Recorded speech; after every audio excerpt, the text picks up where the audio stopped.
మీకు ఎప్పుడైనా ఇలా జరిగిందా? మీరు ఎప్పుడు ఆర్డర్ చేయని పార్సల్ ఎప్పుడైనా మీకు ఇంటికి వచ్చిందా?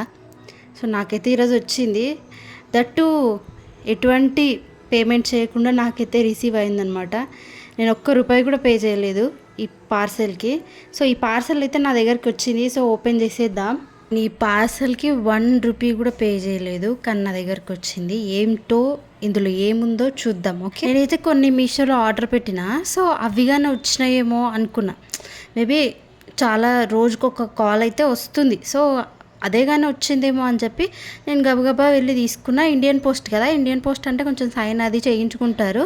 సో చేయించుకున్న తర్వాత డౌట్ వస్తుంది, అరే మీషో వాళ్ళు ఎప్పుడు సైన్ చేయించుకోరు ఎందుకు ఇలా అని. సో ఓపెన్ చేస్తున్నప్పుడు అర్థమైంది, అరే ఇది వేరే పార్సల్ నాకు వచ్చింది. అప్పుడు నా ఫేస్లో ఎక్స్ప్రెషన్ చూసిండ్రా, నాకు అసలు సంబంధం లేని పార్సల్ అనమాట. నేను ఒక్క రూపాయి కూడా పే చేయలేదు, నా దగ్గరికి వచ్చింది. ఎందుకు వచ్చింది ఏంటో నాకైతే తెలియదండి, నిజంగా ఎవరిని కాంటాక్ట్ అవ్వాలో తెలియదు. కానీ సూర్యటి కంపెనీలో మా ఫ్రెండ్ చేస్తుంది జాబ్ అయితే, సో తనకైతే ఇన్ఫామ్ చేసిన ఎందుకు వచ్చింది ఒకసారి ఇన్ఫర్మేషన్ అడుగు అని చెప్పేసి చెప్పానమాట. సో తను కనుక్కుంటా అని చెప్పింది.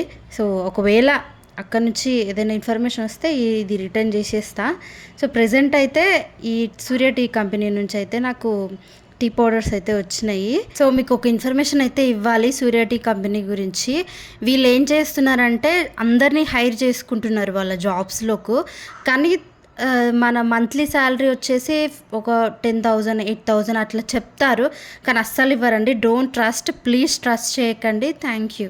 కొన్ని ప్రోడక్ట్స్ ఫేక్ ప్రోడక్ట్స్ అయి ఉంటాయి, కొన్ని మనం ఆర్డర్ చేయకపోయినా మన ఇంటి దగ్గర వరకు వస్తాయి. సో అవి క్యాష్ ఆన్ డెలివరీ అయి ఉంటాయి. సో మనం ఆ టైంలో 1కి 2 సార్లు చెక్ చేసుకొని నాలాగా గబగబా వెళ్ళి తీసుకోకండి. ఇది ఆల్రెడీ పెయిడ్ కార్డ్ సరిపోయింది. ఇన్ఫర్మేషన్ మీకు యూజ్ అనిపిస్తే ఛానల్ని సబ్స్క్రైబ్ చేసుకోండి అండ్ లైక్ చేయడం అసలు మర్చిపోకండి.